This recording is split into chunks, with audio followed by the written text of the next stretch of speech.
Tom, do you have a second?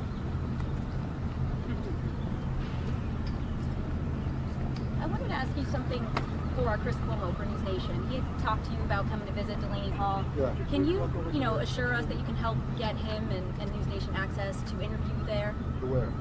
Delaney Hall with Chris Cuomo. Well, that's not my call. That'd be ICE's call. But we got to remember, the state and the local community just sued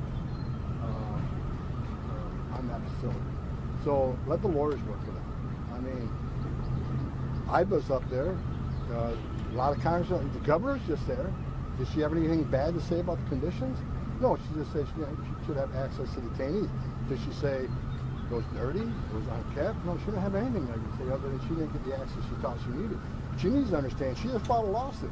So we'll deal with it in court.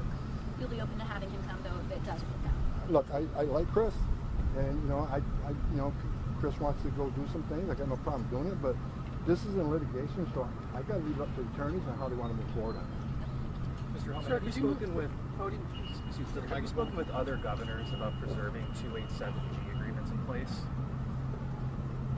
Well, ICE is, of course, I've talked to many governors, but ICE is in charge of the 287G program. We've increased the 287G agreements over 1,000%, and I think it's a great program.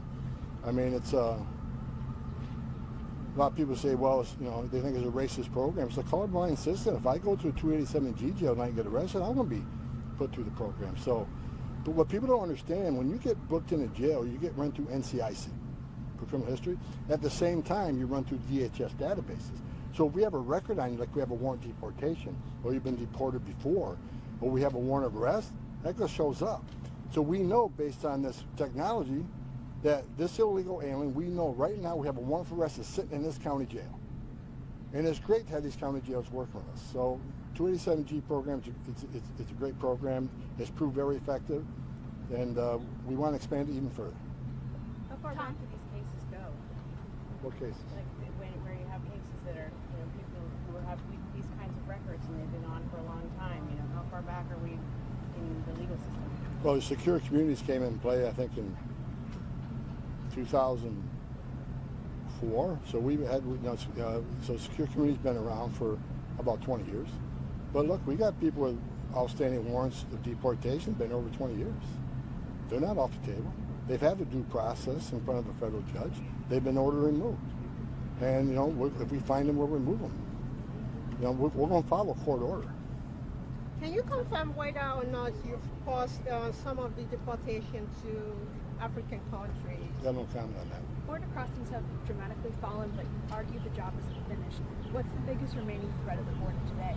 We got to finish technology, the smart wall. Walls save lives. Walls slow down entry. There's more wall to be built, but President Trump has given CBP the big beautiful bill. We got funding from Congress to finish that wall by the end of his administration, and it makes sense. Walls save lives. And a lot of people say, how do you say wall saves lives? Because women and children can't get over that wall, which means they go to a place where there's not a wall. And what's waiting on them? The men and women at the Border Patrol who take care of their medical needs. A lot of them in bad shape when they get here. So walls work. And also, walls stop drug flow. Walls stop, look, under President Trump, the most secure border in our lifetime, sex trafficking is an all-time low. Lives are being saved every day. Under Joe Biden, over 4,000 aliens died making that journey, an historic record. 250,000 Americans died from fentanyl coming across that border, an historic record. Sex trafficking, women and children were sky high. Joe Biden's policies weren't humane. The most humane thing you can do is secure the border. Secure the border saves lives. And one of the reasons we have the most secure border, because of what ICE is doing. They're sending a message across the world. There's no free ride here anymore. Enter this country legally is a crime, and we're going to enforce the laws. What is the biggest lesson that you've learned from this job? Mike.